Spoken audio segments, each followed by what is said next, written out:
Hello, today's podcast is being brought to you by Work Goblin Grace because Grace's girlfriend went on a holiday for a couple of days, and when I don't have an environment that sets me up in a specific way, I will just regress into a goblin that sleeps during the day and works during the night and is just generally exhausted and falls out of normal society. On the one hand, I find it really calming to work at night. I do enjoy working at night. From 11 p.m. to 3 a.m., all of my perfectionism brain just goes quiet, and it's just okay, I'm just in a flow. I'm in a flow. There's no disturbances. There's no noise. There's no nothing. It's just I can work. I don't feel tired, actually. And then as soon as I get to a point where I start feeling tired, I turn off the computer and I'm oh, actually, I'm exhausted. So I crash in bed. And then the next day, I'm waking up really late and I feel like not a good human being, I guess. I know where this is coming from. This is not actually my decision to work like this. Today, I just want to talk about work and my relationship with work, trauma, you could even call it. And maybe some of it will ring true for you guys too, or maybe, you guys will have a completely different reaction. I think it's just, something interesting to think about and to talk about, because your relationship with work probably dictates how much of an income you're going to have in life, how much of a salary that you'll negotiate for, what you'll think is normal for you, and then how much money you have dictates a lot of stuff, what's going on in your life. So actually your relationship with work and your idea of work is really, really important. But I feel like most people don't really talk about their relationship with work beyond, I hate my manager and I hate my job. And everyone's yeah, well, that's normal. There's nothing wrong there. There's nothing wrong with that. Just keep doing that. Just keep doing this thing that you hate. I think my main problem is that I am the daughter of Chinese immigrants that moved to Ireland and started a restaurant. So that means that I was peeling carrots at the age of 4 years old, in a restaurant, and had my first workplace accident at that age, sitting on upside down ice cream buckets, peeling carrots, cracking eggs, chopping peppers, chopping onions, washing dishes, drying dishes, pouring drinks from a really young age. When I was a kid, me and my brothers used to complain at my parents saying we're going to call the police on you. We're going to call child services on you because we're too young to be working here. And my parents are just kind of do it then. Growing up in this environment, I think completely wrecked my brain for ideas about how hard work should be, how much work should take over your life, your personal life. Because when I was a kid, we lived upstairs in the restaurant, and then my parents just went downstairs to go to work. So even when we moved to another building, so there was a separation between the restaurant and where we lived, all the conversations were just about the restaurant. What happened in the restaurant? Oh, this customer did this, or this supplier that, and this person's sick, so now your mom has to work, and that's why we can't go on the family holiday. This kind of stuff. So when it comes to work, my head's messed up. And, and also when I was working a bit more full-time as an adult in the restaurant, you're waking up at 11 to be there at 12, and then you're there all day and you close at 11, and then you come home just before 12. And then you need a few hours to chill out before you go to bed. And then you're on your day off, oh no, I woke up at 2 and I have to run to the bank now before it closes. And sometimes I'd miss it, and then I'd feel really depressed because I'm barely able to fit into society because, I don't know, you don't have weekends off. You don't feel like a real, a human. Society that works 9 to 5, Monday to Friday, is a level above where I'm at, because I have to work when they're on holiday and they get paid more than me. So this idea that you have to work really hard for your money, and money's super important, was just drilled into me since I was a kid. But then also growing up as a kid, my parents had a restaurant. My dad's brothers also moved to Ireland and started their own restaurants, and they were all very successful. So my parents and my uncles' families, they're all rich. when I was growing up. And yet I could see from a very young age, they were all like really pissed off all the time, really angry, really miserable. Like, yes, they like to splash their money, but that's all they could do because they still had to work all the time. And they were still like really, I don't know, overwhelmed, like just with the restaurant. At least my parents were. You know, it was like, if there's not enough customers in the restaurant, oh, that's not so good. We're losing money. If there's too many customers in the restaurant, oh, that's not good because we can't handle it. And now everyone's under pressure. So people were never happy. And it was just like, even when you're making money, you have to be there. You have to work. You have to work really, really hard. So maybe one day in the future, you can like relax. So that's kind of what I grew up thinking and believing. And then, unfortunately, I went into animation as my first college degree. I don't know if you know these movies like The Land Before Time, All Dogs Go to Heaven. They were made by this guy called Don Bluth. So Don Bluth used to be a Disney animator, and then he moved over to Ireland to start his own animation studio because Ireland was doing like these 10-year tax credits. So he set up this animation studio there. The best animators flew over from America to work in the studio too, but you needed like a lot of like the lower level employees locally. So he's also set up an animation course in a local college to train up the locals so they could fulfill these lower animation roles in his studio. So after the 10 years of tax credits finished in Ireland for them, they just like closed the studio and left. But the animation course in that college stayed. And I went to the animation course. So I was like, okay, this is supposed to be like a really great animation course. So I went and studied there after school. And that place did not help my work mindset at all. Animators are incredibly, incredibly hardworking people, especially like traditional animators like hand-drawn.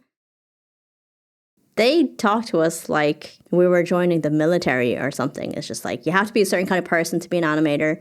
You have to just like put in the work, put in the work, put in the work. If you realize you're not able to do that, you're better off to quit now. That's what they told us at the very beginning.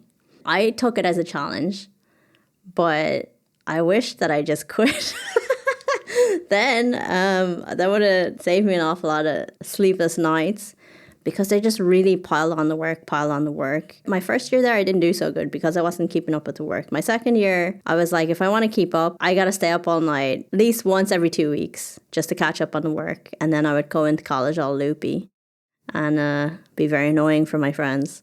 This idea of like late nights, sleepless nights, it's just kind of like carried over from the restaurant into college. And then I was doing that regularly in college, and then that carried on as a habit going through my animation education. Like even for my final year film, I studied in Scotland, and there was a couple of girls there that didn't sleep for the last 3 nights before we had to hand up our final films. One begun hallucinating and just telling us, yeah, that's what happens if you just don't sleep for 3 nights in a row because you're just working all the time.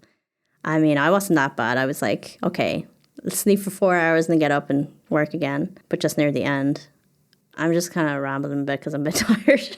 I'm sorry. These unhealthy work habits, you know? And you know what's really annoying, right? I worked really hard for my animation degree, and then you start applying for jobs. At that time, they didn't even get back to you, but like, if you did get an interview, they're asking you like, oh, how passionate are you about animation? How passionate are you about the industry? And you know what passion means? How much are you willing to suffer because you believe in the cause or whatever? So it's like, okay, why would I be suffering? Because I'm overworked and underpaid. So they're asking, how much can we overwork and underpay you? And then I'm just like, oh yeah, I'm so passionate because I'm like a child. I'm an idiot. It took me a while to realize that the animation industry is just glorified factory work. It's not very artistic. The stuff that I was doing is just like mostly kid stuff and e-learning games, which is like not the dream when you're starting. You're just like watching Akira and Ghost in the Shell a million times so you can do some kids e-learning game. So working in the restaurant, it messed up my brain in terms of like work, and then like going into animation industry, it kind of like it actually hurt me more. And then I moved to Korea for a little bit to teach English to make some money. And I was like, oh my God, there's like other jobs that are like easy and you can make good money. Why did I not just do this? And then, for a while I did it and it was fine. But I was like, I can't do this forever, because once my needs are met, I don't want to do this anymore. So I want to do something that I actually enjoy. So I don't want to keep doing this just to see this bank account number go up. So I quit after a while. And then I had this money. And then more than 10 years ago, I was like doing a little bit of investment with crypto. And I made a crazy amount of money. And then I also lost it pretty quick. But like just seeing number go up insanely. And then like I could cash out and spend some of it. And it was like actual money. It's not just number. Number actually turns into notes in my hand, and then I purchase things, and then I go on holiday to Brazil. That broke my brain. That actually broke my brain, as in like all of the suffering that I did for like working in the restaurant for minimum wage a lot of the time, working these awful projects in animation for very little money. And then if you just have a little bit of money and you gamble, you can make a crazy amount of money. It's like there's no relationship between money and work. It's just not there. It's just a social construct. That kind of like opened up my mind that like there's actually two systems when it comes to making money. There's work for your money system. And then there's if you already have money, and then you can just like put it into some like investment vehicle, and then it just like generates money for you by itself. If you have a lot of money and you just invest it somewhere and you get 2% return, and it ends up being enough to live off of, why would you ever need to work again? Then you're like living in a different world compared to like people who actually need to work to pay their bills. I was just like, I was a bit like, what the fuck are we doing here? Like one of the things when I was living in Korea, right? My first year living in Korea, I was teaching English at this it was like an English language summer camp, but it wasn't just for summer, it was all year round. The teacher population was almost split in half. Like half of them were Korean, half of them were like foreign teachers, like Canadians, Americans, Australians, whatever, and me in this. So I got to know a bunch of these Korean teachers pretty well. And I remember one of them, she was getting married in a couple of months. And she was like super excited. And she was saying like, yeah, I'm finishing my job in a month because I'm getting married soon. And I was just like, oh, are you pregnant? She's like, no, but we'll be trying for a baby once we're married. I was like, okay, then why are you quitting your job? She was just like, well, I don't think she explained it to me, but somebody else explained it to me. It's like most women are just like trying to get married so then they don't have to work anymore. And then like the husband works and then you have children, you take care of the children. So what was everything up until you met your husband? It was just like killing time. It was just like, I guess I'll go to university and study these things so that I'm more appealing for this husband that I'll have. That'll help me catch a better husband. And then after that, I'm just going to like not work anymore. I was like, what? Because like she was just getting married. She wasn't even married. She was like, oh, I'm going to get married. So I can stop working now. Like, oh. So what are you going to do? Sit at home, drink Chardonnay all the time in your 30s? Like, it broke my brain because I was like working in the restaurant as a child. So, the thing is, right? The thing what working in a restaurant so hard when you're a child is, it's when you see like people really bad at their jobs, really lazy at cash checkout or something, just like, and it makes me angry. This is my work trauma. Seeing people really, really bad at their jobs and not caring about their jobs makes me really angry because I'm like, I worked harder than you at 12 years old, unpaid, because I had to, because my parents made me. But, I'm sure like once I'm healed, my like work trauma, I can be okay with it. You know, it's just like, yeah, that sucks that I had to work that hard as a kid, but that doesn't mean everybody in the world has to work that hard all the time, you know? So basically it's like something in my brain is just like, that's not fair. You're an adult, you're getting paid, and you're working not even as hard as I worked as a child when I was unpaid, you know? It makes me angry because my brain's a little bit broken. After I worked in Korea, I kind of took some time out, and then I realized, okay, I want to move over into tech. So I moved into tech. I got my first tech job. It's actually a great job. I have nice coworkers. They're teaching me really great stuff, training me really well. My manager is super nice. My coworkers, for the most part, are super nice. And I'm growing a lot. I'm growing so much that, like, I had an Indian teammate who was also new. And we were being trained together and given tasks together so we can, like, buddy up. So I wasn't, like, lost feeling alone when I didn't understand anything, because I'd ask her, do you know the answer too? And she'd say, I don't know what we're supposed to do. And then at least I wouldn't feel so bad myself because I had someone else who also didn't know. So it's not just me, you know? And we would get briefed on what we had to do for our tasks. And our manager would just explain stuff to us for 20 minutes, like quite slow, I think, but the concepts were just so new for me and my teammate that after the call, I remember one time I asked her, I was like, do you ever get a headache after listening to him talk and trying to follow what he's saying, like the manager? My teammate said, I'm not sure if it's a headache, but my brain feels really hot and squeezed. I said, yeah, that's it. That's how I feel too. I mean, it was really uncomfortable because I was learning so much. It was hard, but it was so great, and it set up my skill set for the rest of my career. And then I moved over to Germany, and not the best working experiences. I mean, a lot of learning, a lot of disappointment, and a lot of just, I don't know if I can say. Okay, so the last place that I worked for was a bank. And I thought, this is the perfect place for me. It's a bank. You know, even in recessions, banks do well. Like, they're not going to fire people. They're not going to fire people over AI because banks are so heavily regulated. It's a safe job. It's a well-known bank. So I can go in there. They're, like, huge. So I felt really safe. Also, my team, very diverse, like 80% female. It seemed great. I went there and I realized my interpretation that we're inclusive. That's great. We accept lots of women from foreign countries. Once I'm there, I realized these people are visa hostages.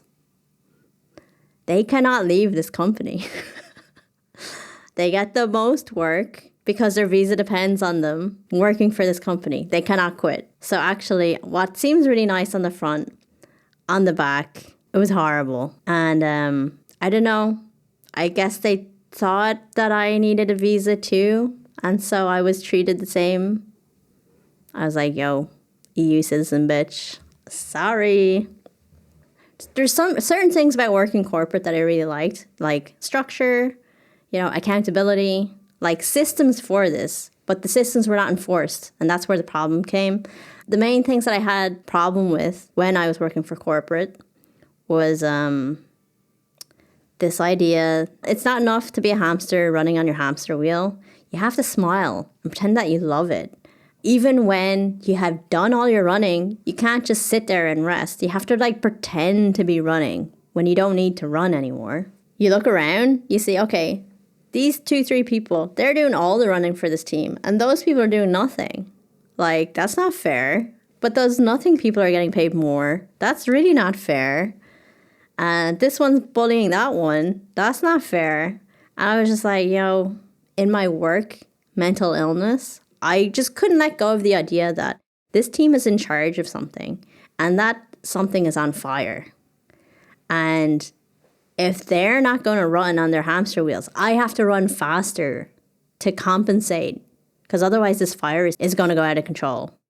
And I had a teammate tell me, like, oh, I used to be like you, where when I first came here in my first year, I saw all the problems and I tried to fix all the problems, and then I just made myself really tired. But after that 1 year, problems are still there, but I'm burnt out. So just don't do that. Just work slowly and then you'll be fine here. I was like, I did not work so hard in my first job to learn all of this stuff to just throw it out the window. You know, I have my integrity too. You know, I really struggled with myself to, like, you know, why can't I just be a donkey? Why can't I just be a donkey? Why can't I just be like them and just, like, walk slowly and not do my job properly? Actually, in a way, that is doing my job. That's what my manager wants me to do. My manager wants me to be a donkey. Why can't I just be a donkey? But it just went so counter to everything that I had growing up in the restaurant that it was just like an internal friction for me, and I couldn't do it.